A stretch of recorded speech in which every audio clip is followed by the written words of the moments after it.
우리가 인생을 살아갈 때에 선생이 있다는 것은 너무나 중요한 일입니다.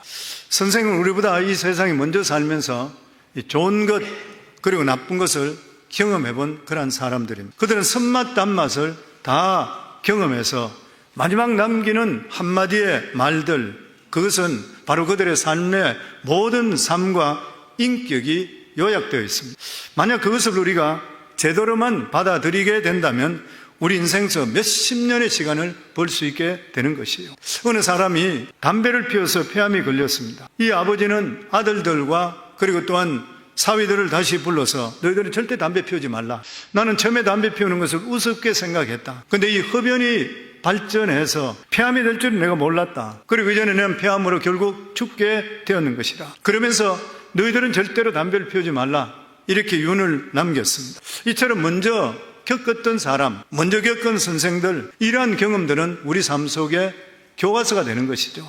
그들이 성공한 대로 따라가면 우리들도 성공할 것이고, 그들이 실패한 경험을 주의하게 되면 그만큼 인생에 우리는 많은 시간을 벌 수 있게 되는 것입니다. 신앙에서는 특별히 이것이 중요합니다. 왜냐하면 신앙의 길은 우리가 한 번도 걸어보지 못했던 길인 것입니다. 앞으로 어떤 일이 일어날지 우리들은 전혀 모르는 길을 가는 것입니다. 그래서 신앙의 길은 보통 인생의 길과는 판이하게 다를 때가 많습니다. 그런데 누군가 나보다 먼저 이 신앙의 길을 걸어간 사람, 그리고 하나님 말씀을 실제적으로 실천해 본 사람 말 한마디는 우리 신앙생활을 몇십 년씩 벌어주는 그런 축복이 있는 것입니다. 성경에 나오는 인물 중에 우리가 특히 더 사랑하고 존경하고 닮고 싶은 인물이 있다면 저는 요셉이라 생각합니다. 요셉의 생애는 우리에게 너무나도 깊은 감동과 그리고 용기와 위로를 줍니다. 우리가 알고 있듯이 창세기는 50장으로 되어 있습니다. 그런데 한 사람의 일대기로 그 50장 중에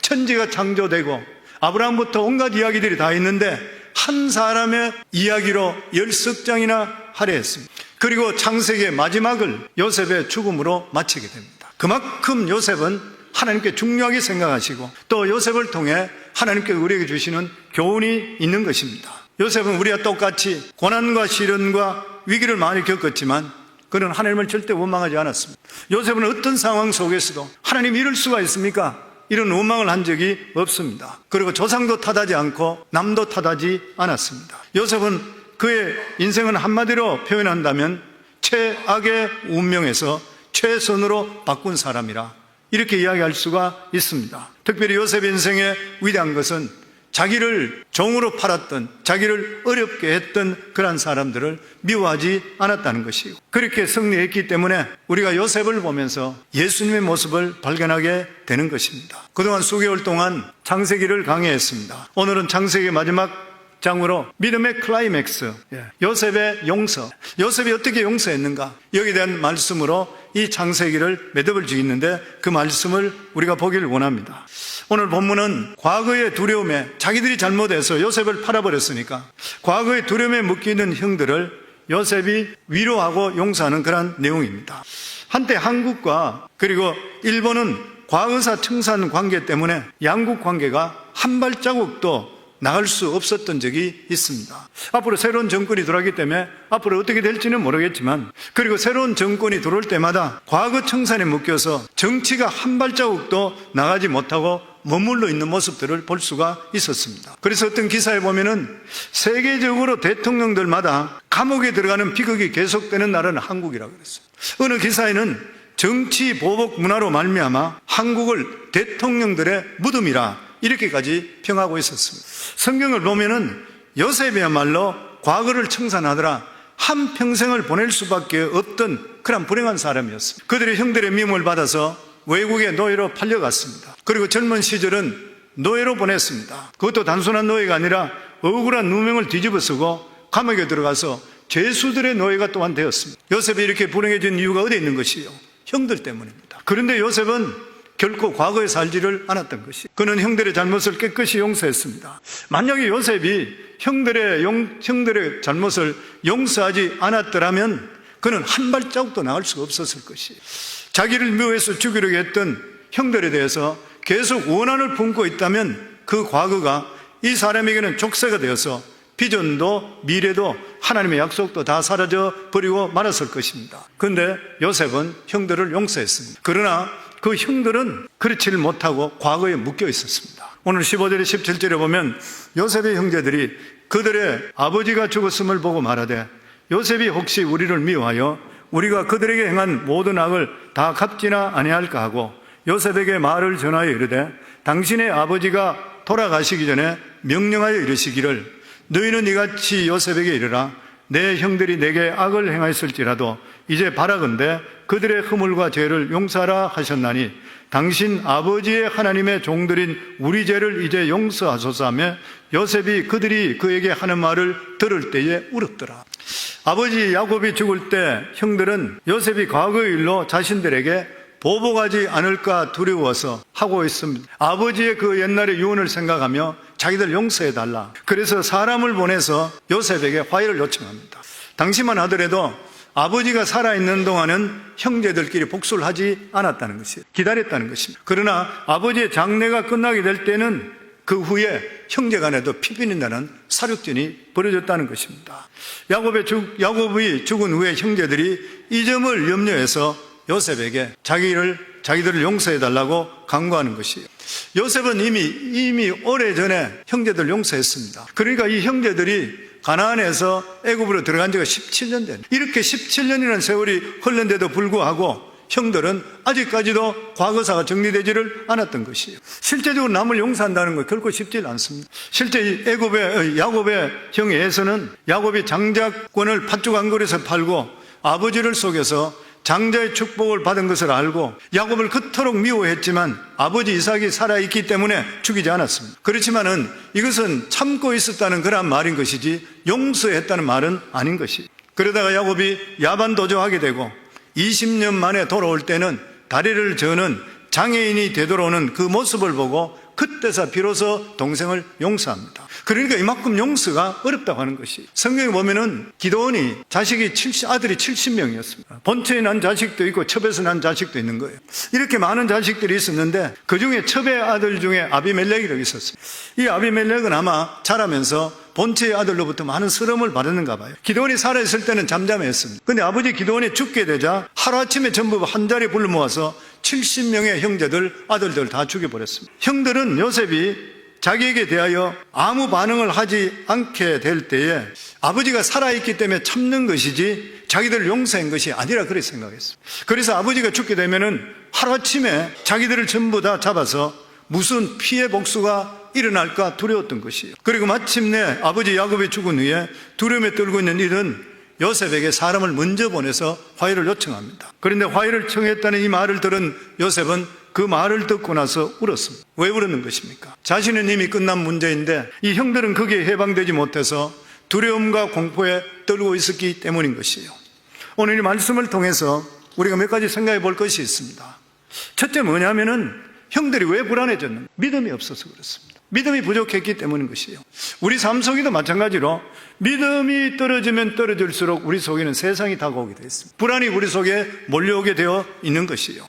믿음이 클수록 두려움은 작아지게 되고 두려움이 클수록 믿음은 위축되게 되어 있습니다. 두려움에도 두 가지 종류가 있습니다. 정상적인 두려움이 있고 비정상적인 두려움이 있습니다. 정상적인 두려움은 우리들에게 필요한 것이, 예를 들어서 우리가 겨울이 돼서 찬바람이 불 때는 감기 걸릴까 두려워서 옷을 두껍게 입는 것 필요한 일이죠.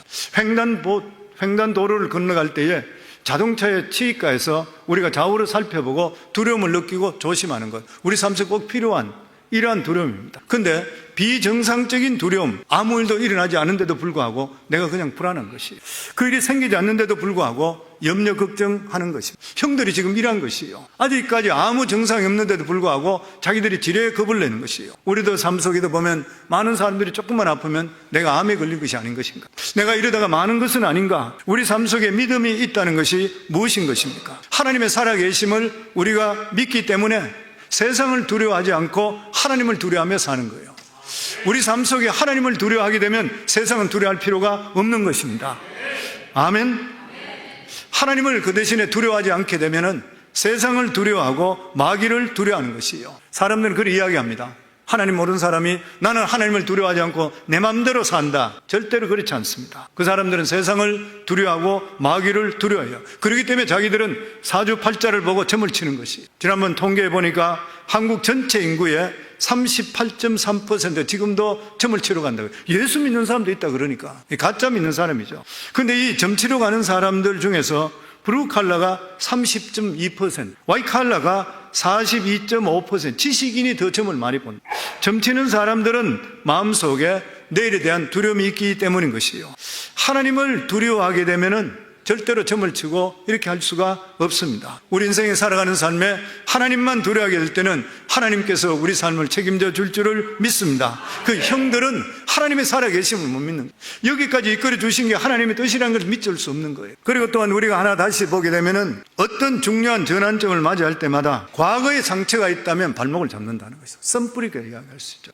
사람은 겉모습만 보고 그 사람을 알 수가 없습니다. 중요한 것은 속사람인 것이에요. 사람들은 다 마음속에 상처가 없는 사람은 하나도 없습니다. 근데 그 상처 중에 뛰어넘을 수 있는 그런 상처가 있고 아니면 잠재되었다가 다시 괴롭히는 그런 상처가 있습니다. 상처를 상담에서는 라이프 샥이라고, 삶에서 받은 충격이, 어떤 상황에서 충격을 받아서 자기 감정을 자연스럽게 처리하지 못해서 내면 속에 잠재되어서 부정적인 원인으로 남아있는 것, 이게 선뿌리잖아요.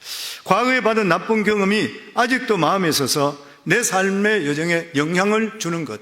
한국의 어떤 목사님 책에 보니까 그런 말이 있더라고요. 목사도 상처 있는 사람은 가능하면 목회 안 하는 게 좋다. 목회하면서 자기도 모르는 사이에 상처, 그 쓴뿌리가 나오기 때문에 그렇다. 저는 읽어보니까 동의가 되는 것 같아요. 예전에 우리 교회에 부목사가 하나 있었는데 그 사람은 자랄 때에 자기 아버지가 상위 군인으로서 매일 집에 돌아가 술이 채고 이 아들을 구타하고 욕설 속에 아이를 키웠습니다. 그러니까 이렇게 크게 되니까 자기도 모르는 사이에 남의 눈치를 보는 거예요. 그리고 이 사람한테 아주 나쁜 썸뿌리가 뭐냐면은 누구든지 자기를 거절하게 되면 두고두고 용서 못합니다. 신기한 일을 제가 봤어요. 한 번 자기를 거절했다 그러면은 계속적으로 그 사람은 용서를 못합니다. 그래서 제가 그 사람 보는 절대 목회하면 안 되겠구나, 그런 이야기까지 한 적이 있었습니다. 상처는 심리적으로 담이든지 감옥의 역할을 합니다. 삶에서 모든 기쁨, 즐거움, 행복감, 역동성을 쉽게 사라지게 하고 부정적인 사고와 운명론적인 사고를 고정시켜서 인생을 불행하게, 그리고 상처는 영적으로 사탄이 들어오게 만드는 교두보가 되는. 그래서 이렇게 상처가 미치는 영향은, 상처가 있는 사람은 자존감이 없어지게 합니다. 상처는 자기 자신을 스스로 무능하다 생각하고 무능한 삶을 선택하게 해요. 예전에 우리 교회에 와서 부흥회도 집회하시고 우리와 같이 협력하고 있는 크리스찬 치유 상담 연구소 원장 정태기 박사님, 그분이 직접적으로 그런 이야기 했잖아요. 자기가 15살 정도 돼서 하숙집에 하숙을 하고 있었는데 학교 갔다 돌아오는데 마당에서 옆방의 하숙집 누나들이 수다 떠는 이야기를 듣게 되는 것이. 근데 바깥으로 들리는 소리가 뭐냐면, 얘들아, 정태기 그 아이 너무 못생겼지 않니? 저 아이는 평생 여자친구 하나 없을 거야. 정말 못생겨서. 그러니까 옆에서 맞장구를 치면서 그러게 말이야. 그 말이 20년 동안 이 사람을 보이자 35살이 되기 전까지 여자만 보면 피해 다니고, 그 인물 좋잖아요, 키도 크고. 근데 아마 15살 때 그 소리를 듣고 그 충격에서 벗어나지를 못하게 되고 자존감을 바닥으로 떨어뜨려. 그러니까 우리 성도님도 자녀들이나 주위 사람도 아니면 부부간이나 남편 마찬가지로 이러한 자존감이 떨어질 수 있는 말을 절대 해서 사람을 죽이는 것이죠. 그리고 또한 상처가 미치는 영향은 부정적인 생각을 하게 됩니다. 상처는 부정적인 생각을 하게 하고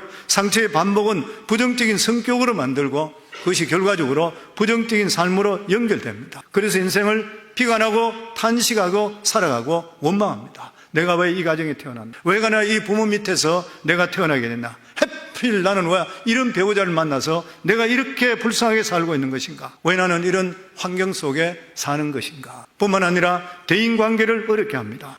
상처 많은 사람은 다른 사람보다 상처를 더 많이 받습니다. 상처로 인해서 오해도 잘하고 상처로 인한 열등감이나 울분이 있기 때문에 상처를 더 받는 것이에요. 자신이 받은 상처 때문에 다른 사람에게 상처를 줍니다. 신앙생활 하더라도 신앙에 굴곡이 많습니다. 상처가 많으면 마음의 문을 열지를 잘 못하고 은혜도 빨리 받지를 못하는 것이고 오해를 잘하기 때문에 시험에 드는 경우가 참으로 많이 있습니다. 저도 목회하며 상담을 해보면 상처가 있는 분들은 굉장히 조심스럽습니다. 설교하더라도 딴 분들은 다 쉽게 지나가는데 목사님 나보고 이야기한다고, 성도님 보고 이야기한 적이 없어요. 오늘 오해를 좀 푸셔야 돼요. 저는 목회하면 절대 누구 보고 이야기한 적이 없습니다. 하나님 말씀이니까 마음에 부딪혔다면 하나님께서 나에게 깨우친다 생각하시면 은혜가 되는 거예요. 아멘. 이 상처 있는 사람들 통계에 보면은 교회 다니면서 성경 공부를 많이 할수록 지식은 늘어가는데 판단이 더 많이 한대요. 그리고 비판적이고 정죄를 더 많이 한대요. 이 상처가 얼마나 아픈지 모르는 것입니다. 그리고 이 병든 사람, 속이 병든 사람, 이런 사람은 결정적인 순간에 뒤로 물러가며 위기 때에 책임을 회피한 자신이 없는 거죠. 반면에 속이 건강한 사람은 위기 순간에도 그렇게 긍정적일 수가 없다 그래요. 망하게 되었고 그리고 굶어 죽게 되었는데도 불구하고 합리적이며 그리고 긍정적으로 생각하는 것이.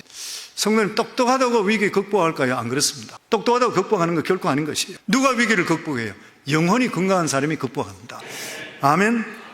영혼이 건강한 사람은 아무리 노예로 만들려 해도 만들 수가 없는 것이죠. 그런데 우리 영혼이 어떻게 건강해지는 것이요? 정체성이 회복되면 치료되게 되어 있습니다. 그렇기 때문에 우리가 하나님 앞에 나가는 이유가 어디 있는 것이요? 하나님 앞에 나가지 않으면 내 내면의 모습을 결코 볼 수 없기 때문인 것입니다. 사람은 하나님 앞에 나가야지 비로소 내가 병든 것을 고칠 수 있게 되고 내가 무엇이 잘못된 것을 알 수 있게 되는 것이고 성령께서 만져주시고 타쳐주시면 나도 모르는 사이에 치유 역사가 임하게 되어 있는 것이요. 그래서 예배 승리하시면 인생 승리하게 되어 있는 것이요. 아멘. 그리고 또 하나, 마음의 상처가 치유되지 않으면 아무리 사랑을 받아도 소용이 없다는 것입니다. 요셉은 그동안 형들과 그 자식들을 참 사랑했습니다. 그들의 필요를 17년 동안 다 채워줬습니다. 그러나 그 형들은 이런 사랑을 받는데도 불구하고 항상 마음속에 요셉이 언젠가는 우리를 그냥 두지 않을 것이라 보복의 두려움으로 불안한 하루하루를 지내게 되었던 것입니다. 이것을 알게 되었던 마지막에 자기 아버지가 죽고 나서도 형들이 모두 다가 화해를 하자는 연락이 오고 형들이 나중에 가서 자기들에게 오게 돼 종으로 서들라고 오게 될 때 이 요셉은 그들의 마음을 생각하면서 울었던 거예요. 자기는 그렇게 사랑으로 형들을 댔는데도 불구하고 형들은 두려움으로 떨었구나. 너무 안타까운 일인 것이에요. 이것은 마치 하늘의 소나기가 폭포수 같이 쏟아진다 하더라도 뚜껑을 덮어놓으면 하나도 들어가지 않는 것과 마찬가지인 것입니다. 그런데 이런 모습들이 우리들에게도 있는 거예요. 우리들에게 있습니다. 우리는 예수 믿는다 하는데도 불구하고 저희들 삶 속에 하나님을 전적으로 의지하지 못하고 불안하게 살 때가 너무나 많이 있는 것이요. 환경적으로 불안할 때도 있고 건강적으로 불안할 때가 있고 여러 가지 있습니다. 하나님 입으로는 우리가 하나님의 은혜에 감격하고 하나님의 인도함을 받는다고 이야기하는데도 불구하고 내 마음속에 걱정근심이 들어서 밤잠을 설치는 그러한 경우들이 있는 것이요. 조금만 기다리면 되는데 기도 응답 없다고 해서 입으로 그냥 불평하고 원망하는 경우, 저는 주님께서 마찬가지로 울고 계신다 생각합니다.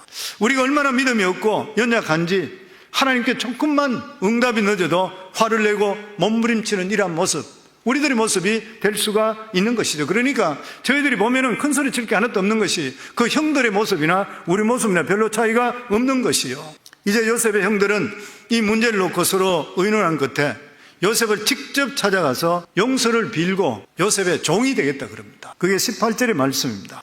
그의 형들이 또 친히 와서 요셉의 앞에 엎드려 이르되 우리는 당신의 종들이니이다. 사람을 청해서 요셉에게 화해를 요청했는데도 불구하고 대답이 없고 울고만 있다는 소리 들었어요. 그러니까 형들은 큰일 났다. 우리가 요셉의 상처를 잘못 건드렸구나. 지금 요셉은 옛날 일을 생각해서 얼마나 격분해서 눈물까지 지금 흘리고 있다 그러니까 우리는 죽은 모습이니까 살려달라 그러고 종이 되자 그러자. 그들은 얼마 전에 아버지 야곱이 임종하면서 12아들을 다 불러서 축복 기도를 받았습니다. 그리고 여러 가지 축복을 받으면서 이분은 다 아멘 했는데 현실을 보니까 너무나 걱정이 돼서 그때 가졌던 믿음은 다 도망가 버렸던 것이에요. 이렇게 형들이 요셉에 찾아왔을 때에 요셉이 했는 말이 19절에서 20절입니다. 우리 같이 읽겠습니다. 요셉이 그들에게 이르되 두려워하지 마소서. 내가 하나님을 대신하리이까 당신들은 나를 헤아려 하였으나 하나님은 그것을 선으로 바꾸사 오늘과 같이 많은 백성의 생명을 구원하게 하시려 하셨나이다. 요셉은 형들에게 인간의 말로 위로하지 않았습니다. 뭐 형님 지나간 일 뭐 이야기할 필요가 됐습니까? 잊어버리세요. 나도 잊었습니다. 이렇게 이야기하지 않았습니다. 그는 이야기할 때 이 모든 것은 하나님 앞에 해결해야 했고 요셉의 믿음이 무엇인 것이요, 이 세상에 좋은 일 나쁜 일 모든 일은 하나님으로부터 온다는 것이요. 무슨 말인 것이요? 자기는 실수해도 하나님은 절대로 실수 안 한다는 거예요. 주위 사람들은 자기에게 악을 행하서도 하나님은 그 악을 선으로 바꾸셨다는 거예요. 하나님은 나를 사랑하신다. 그러므로 내가 끝없는 바닥을 떨어진다 하더라도 하나님께서 반드시 나를 건져 주실 것이라, 하나님은 악을 선으로 바꾸시는 분이라. 그래서 요셉은 이러한 믿음을 가지시기 때문에 사람을 미워하지를 않았던 것이요. 얼마나 건강한 신앙인지 모르는 것입니다. 형들은 어땠습니까? 요셉을 죽이려고 그랬다. 그 일로 인해서 요셉은 실제적으로 젊은 청춘을 노예로 죄수로 살았습니다.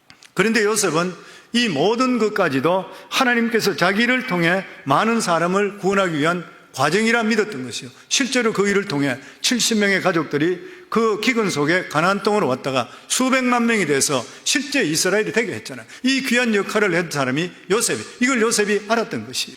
이 세상에 악을 바꾸어 선을 이루는 사람은 아무도 없습니다. 악을 선으로 바꿀 수 있는 사람은 유일하게 하나님 한 분밖에 없는 것이에요.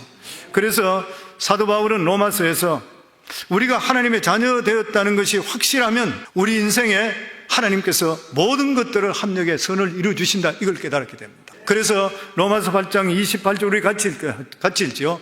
우리가 알거니와 하나님을 사랑하는 자 곧 그 뜻대로 부르심을 입은 자들에게는 모든 것이 합력하여 선을 이루느니라. 우리가 알거니와, 하나님을 사랑하는 자, 곧 그 뜻대로 부르심을 입은 자, 우리 선택받은 자들, 하나님을 사랑하고 선택받은 자들, 이런 자들은 모든 것이 합력의 선을 이루어주신다, 자신 있게 말할 수 있는 것은 사도 바울이 지금까지 하나님을 겪고 하나님을 알아봤기 때문인 것이요.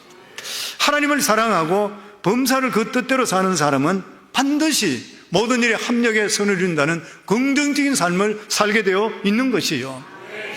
저는 평신도 때에 예수님을 만나고 구원받고 나서 너무 감사해서, 성경 읽다가 너무 감사해서 우리 집에 가문으로 삼자 했던 것이 우리 그리스도인의 3대 생활 강령인 데살로니가전서 5장 16절에 18절입니다. 항상 기뻐하라, 쉬지 말고 기도하라, 범사에 감사하라. 이는 그리스도 예수 안에서 너희를 향하신 하나님의 뜻이니라. 항상 하나님께서 나와 함께 하신다고 믿기 때문에, 그래서 우리 자녀들 다 불러놓고 너희들 후손들에게도 우리 집안의 가문은 이거다, 목회를 하면서 그 다음부터 하나님께서 여러 가지 말씀을 주셨지만 그 중에 특별하게 주신 말씀이 로마서 8장 28절입니다. 왜냐하면 목회하면 여러 가지 이상한 일도 많이 생기잖아요. 어려운 일도 많이 생기고, 그럼에도 불구하고 항상 믿을 게 있던 게 뭐냐면, 우리가 알고 지금까지 겪었던 하나님께서 하나님을 사랑하고 하나님부터 확실하게 부름받았다 그러면 반드시 모든 일에 합력의 선을 이룬다. 그게 20여 년 동안 겪으면서 확인되는 거예요. 내 삶 속에서도. 사랑하는 성도님들, 우리가 하나님을 사랑하시고 구원받은 것이 확실한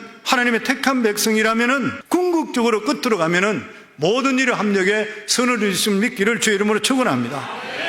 좋은 일도 하나님 손에 얹고 나쁜 일도 하나님의 손에 얹어놓으면 하나님께서 만드시면 모든 것들이 아름답게 변화돼서 선하게 이루어진 것을 믿기를 주의 이름으로 축원합니다. 왜 그런 것이요? 하나님은 창조주 하나님이시요.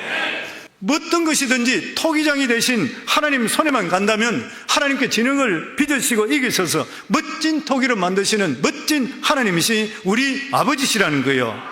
그렇기 때문에 선악간의 모든 배후에 하나님의 선악이 항상 하나님께서 배후에 있다는 것을 아셔야 돼요. 선한 일에도 배후에 하나님 계시고 악한 일에도 하나님의 선한 일이 있는 것이에요. 그러니까 우리 삶 속에 일어나는 모든 일은 하나님을 신뢰하고 감사하기를 주의 이름으로 축원합니다. 한국에 예수원 원장으로 있었던 우리 대천덕 신부님, 그의 할아버지가 루벤 토레이 목사님. 대천덕 이 신부 이름이 루벤 토레이 3세로 되어 있습니다. 그러니까 손자죠. 이 루벤 토레이 목사님은 중국의 선교사로 오랫동안 헌신했던 분입니다. 그가 중국에서 통역을 할 때인데 통역을 마치고 돌아오는 길에 교통사고를 당했는데 깨어나 보니까 한쪽 팔이 없어져 버렸습니다. 엄청난 사고로 혼수 상태에 있을 때에 그대로 두면은 몸이 성하지 못하기 때문에 허락 없이 의사가 한쪽 팔을 잘라버렸습니다. 그가 혼수 상태에 빠져보니까, 깨어나 보니까 한쪽 팔이 없어졌습니다. 근데 제일 먼저 기도한 것이 뭐냐면은, 하나님 한쪽 팔을 가져가 주셔서 감사합니다. 지금까지 하나님께 두 팔 주셔서 잘 살았는데 하나님께 필요하시니까 내 한 팔을 가져가신 것을 감사합니다. 간호사부터 해서 의사부터 교리를 갸웃거리고 이상하구나, 두 사람 교통사고 당해서 머리가 좀 돈 것이 아닌가, 팔을 가져간 것이 어떻게 감사한 일인가. 그래서 나중에 중국에서 선교사를 은퇴하고 미국에 갔다가 한국에 전쟁이 벌어져서 한국에 다시 지원해서 한국으로 왔습니다. 이때가 6.25 사변 때. 6.25 사변 전쟁으로 인해서 수많은 군인들과 평민들이 폭격과 전쟁을 통해서 팔과 다리를 잃어버렸습니다. 근데 그 당시에 한국에 의족이나 의수를 만드는 그러한 한국 병원이 없었다고 합니다. 사람들은 팔을 잃어버리고 다리를 잃어버린데도 불구하고 만들 곳이 없는 거예요. 근데 이분이 한국에 와 보니까 한국의 수많은 군인들과 그리고 백성들이 전쟁의 상처로 팔다리를 싸매고 다니는 거예요, 그냥. 근데 그는 중국에서 팔을 잃고 그리고 미국에 건너가서 자기 팔을 의수로 달았습니다. 그리고 의족 이런 것들도 사용하는 법을 알았던 것이에요. 그래서 팔다리 없는 사람에 대한 깊은 관심을 가지고 있었기 때문에 대구에서 처음으로 대한민국에 재활병원을 시작해서 팔다리를 만들어서 한국의 상위 군인들과 그리고 국민들에게 보고하면서 예수 그리스도를 전도하기 시작했습니다. 그때 비로소 그는 하나님의 섭리를 깨닫게 되는 것이요. 그래서 이렇게 기도합니다. 하나님 감사합니다. 아무리 한국의 전쟁에 팔다리 잃은 사람에게 관심을 가지지 않을 때 날 보고 팔 하나 먼저 하나님 가져가셔서 내가 인조 팔과 인조 다리를 만들어서 이 사람을 도우리라는 거 내가 어떻게 알 수 있었겠습니까? 그래서 이분은 비로소 의족과 의수를 만드는 한국 최초의 재활의학이 그곳에 시작됐다 그래요. 당시 수많은 선교사들이 거기서 와 있었지만 팔을 잃은 아픔과 고통을 체험한 이 토레이 목사님만이 팔과 다리를 잃은 자를 위해서 사명을 발견하고 그 사역을 할 수가 있었다는 것이에요. 이분이 유명한 것이 뭐냐면은 자기에게 일어나는 모든 일에 대해서 절대 한 번도 왜라고 질문한 적이 없대. 하나님 어떻게 나에게 이런 일이 일어납니까? 이게 없었대요. 왜라는 질문이 없었대. 그는 이렇게 하나님 왜인지 제가 이해하지 못하지만 하나님께서 모든 일을 통해 합력의 선을 이루어줄 줄을 믿습니다. 이게 토레이 목사님의 평생 고백이에요. 저는 성도님, 저와 우리 성도님 평생 고백이 이런 고백이 될 수 있기를 바랍니다. 하나님께서는 우리는 모르지만 하나님 다 아시고 그리고 궁극적으로 모든 일을 합력해 선을 이루어줄 줄을 믿습니다. 그는 중국에서 팔을 잃었지만 그 팔로 인해서 수많은 일들을 하게 되었던 것이에요. 하나님은 절대 주권이 우리 모든 삶에 만사를 주관하고 계시고 통치하는 것을 믿으시기를 주의 이름으로 축원합니다.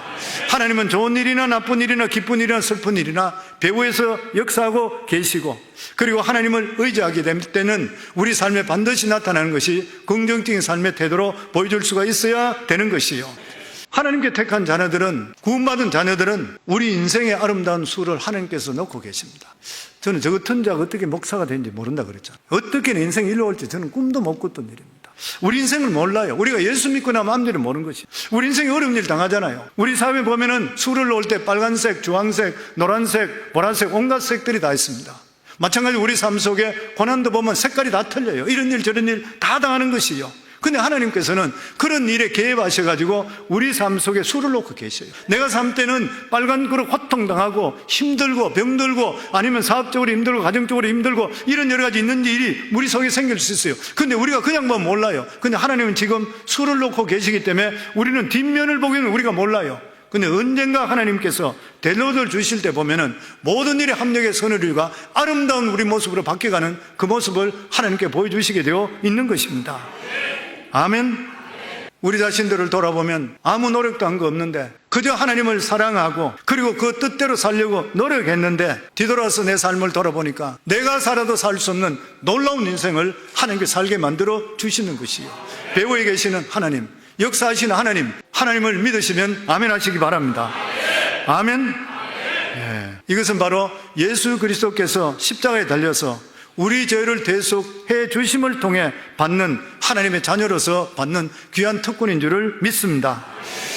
그리고 나서 요셉은 미래 사람이었습니다. 저희들이 배울 게 참 많은 사람이죠. 그는 애굽 노예 생활을 견딜 수 있었던 이유가 뭐냐면 미래에 대한 비전 때문이었습니다. 그의 비전이 무엇인 것이요? 이스라엘 자손을 통해서 새로운 나라를 세운다는 것입니다. 21절에 보면 당신들은 두려워하지 마소서. 내가 당신들과 당신들의 자녀를 기르리라 하고 그들을 간곡히 말로 위로하였더라. 여기서 자녀들을 기른다는 것은 단순히 밥 먹고 살게 해주겠다는 그런 뜻이 아닌 것이요. 이것은 애굽에서 자기가 온전히 책임지겠다는, 자기가 목자가 되겠다는 그런 말인 것입니다. 실제적으로 야곱의 12아들들, 그 요셉의 이 형제들은 12형제들이만 배다른 형제들이 수도 없이 많았던, 생각들이 다 틀리고 갈기갈기 찢어졌습니다. 그런데 이 12형제들을 12지파로 하나로 단합하게 만드는 것이 누구로 만들어진다면 요셉입니다. 요셉인 것이죠. 그리고 또한 그들 사이에서 이방 여인에서 태어난 아이들, 이방 아내들도 있었지만 아무런 차등이나 갈등 없이 한 공대로 자라게 했습니다. 믿음의 사람이 있는 데는 화합의 역사가 일어나야 돼요. 우리도 믿음의 사람이라 그러면 내가 있는 장소는 화합할 수 있는 장소가 돼야 되고 하나 될 수 있도록 만들어 줘야 되는 것이요. 성도님, 누가 의의 병기인 것입니까? 믿음으로 살아서 하나 될 수 있도록 만들어주는 사람이 의의 병기예요. 내가 믿음 있다고 자랑할 거 하나도 없어요. 내가 있는 장소가 과연 화평의 장소고 그리고 화합되는 장소인가? 우리 자신을 돌아볼 수 있어야 되는 것이에요. 그렇다면 하나님께서 이렇게 하나된 이스라엘 공동체를 통해 하시는 것이 무엇인 것입니까? 택한 백성이 이룬 나라를 만드는 것입니다. 때가 될 때 이들을 애굽에서 탈출시켜서 아브라함의 약속해 주셨던 약속의 땅으로 인도하는 것이에요. 인류 역사상 수백만 명의 노예가 집단적으로 탈출해서 성공한 예는 출애굽 사건밖에 없다고 합니다. 하나님이 하셨으니 그들은 이제 앞으로 요셉이 죽고 나서도 노예 생활을 경험하게 될 것입니다. 그러나 어린 양의 보혈을 받고 그 구원을 통해서 홍해를 건너을 통해 바로의 통치에서 하나님의 통치 안에 들어가게 될 것입니다. 시내산에서 집단적으로 하나님의 언약을 맺고 하나님의 백성이 됨을 통해 하나님 나라가 가시적으로 이스라엘을 통해 세워지는 것이요. 그리고 하나님 나라에 주어주는 법인 율법을 받게 되는 것입니다. 그러면서 요셉은 죽으면서 자기 몸에 비전까지 세워놓습니다. 우리 마지막으로 25절에서 26절입니다. 저희들 같이 읽겠습니다. 요셉이 또 이스라엘 자손에게 맹세시켜 이르기를 하나님이 반드시 당신들을 돌보시리니 당신들은 여기서 내 해골을 메고 올라가겠다 하라 했더라. 요셉이 110세에 죽음에 그들이 그의 몸에 향재료를 넣고 애굽에서 입간하였더라. 요셉은 자기가 죽으면 아버지 야곱처럼 가나안 땅으로 관을 메고 가서 장사할 것이 아니라 자기를 미라로 만들어서 입간만 시키라고 그랬습니다. 그 당시에 애굽은 미라 만든 데는 세계적으로 최고 기술이었습니다. 거기서 수백 년을 있게 되는 것이죠. 거기에서. 그러고 나서 출애굽할 때는 반드시 내 해골을 가지고 가나안 땅에 묻어달라. 이것은 후세들 이스라엘 자손들에게 요셉을 생각할 때마다 이 땅은 고향이 아니라는 것. 반드시 애굽을 떠나야 되는 것이고 그리고 삶의 종점은 가나안이라는 것. 하나님의 약속의 땅이 있다는 것을 그 후손들에게 자기가 죽으면서까지 보여줬습니다. 요셉의 진정한 소원은 애굽에서 출세하고 잘 사는 것이 아니었습니다. 총리까지 되었지만 이게 자기 꿈이 아니었던 것이요. 그가 진정으로 원했던 것이 무엇인 것입니까? 이 땅에 하나님 나라가 이루어지는 것이요. 오늘날 우리들도 마찬가지입니다.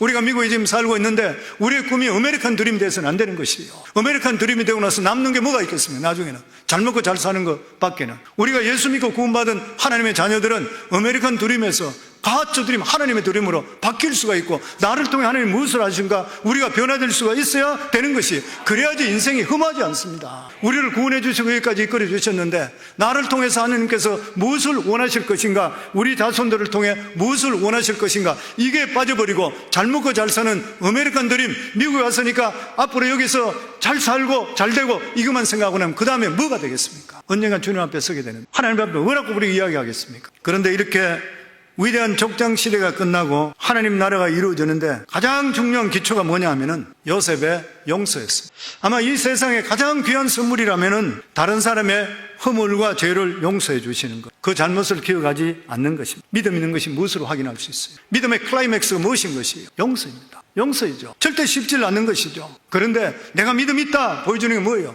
용서인 거예요. 가말리엘 베일리는 가장 많이 용서하는 자가 가장 많이 용서받는다 그랬습니다. 예수님께서도 우리에게 가르쳐준 기도에 보면 우리가 우리에게 죄 지은 자를 용서함과 같이 우리 죄를 용서하여 주옵시다. 그렇기 때문에 우리 삶 속에 하나님께 창세기를 마감하면서 우리에게 주시는 귀한 말씀이 뭐냐면 너희들이 예수 그리스도로 말미암아 용서받은 것 같이 너희들이 살아가는 삶에도 용서가 생활화되어야 되는 것이다. 매일매일 용서하고 용서받고 살아야 되는 것이다. 혹여나 가정적으로 살아가며 부부간에도 용서 못하는 것이 있습니까? 아내를 용서해야 되고 남편을 용서해야 되고 부모도 용서해야 되고 자녀들도 용서해야 돼요. 이웃도 용서해야 돼요. 왜 그런 것이요? 우리는 불완전하기 짝이 없는 인간입니다. 완전한 인간은 아무도 없는 것이요. 성경의 모든 사람이 죄를 범하였음에 하나님의 영광에 이르지 못한다 그랬습니다. 우리는 끊임없이 용서하면서 그리고 새 출발을 할 수 있어야 되는 것이고 용서하지 못한다면 그 과거가 우리를 잡고 있기 때문에 결코 우리는 새 출발할 수가 없게 되는 것입니다. 오늘 하나님께서 우리에게 주시는 딱 두 가지 말씀 우리 마음속에 가지셔야 됩니다. 하나님을 사랑하는 자, 곧 뜻대로 부르심을 입은 자들은 반드시 합력의 선을 이루어주신다. 어떤 경우 직장이 잘못되고 아니면 문제가 생기고 아니면 어떤 일이 있다 하더라도 절대 원망하지 마시고 하나님께서 이 길을 통해 하나님의 새로운 일을 시작하신다는 것을 믿기를 주 이름으로 축원합니다. 둘째는 용서하는 삶을 살기 바랍니다. 절대로 쉬운 일이 아니죠. 쉬운 일이 아니기 때문에 하는 거예요. 쉬운 일이면은 하나님 이렇게 이야기하실 필요 없잖아요. 근데 우리가 요셉을 통해 받아야 되는 것이 용서하는 삶. 우리도 용서받았으니까 우리들도 용서하는 삶을 사는 저와 여러분 될 수 있게 되어서 정말 새로운 시대의 징검다리 될 수 있는 저희 모두가 되기를 주 이름으로 축원합니다.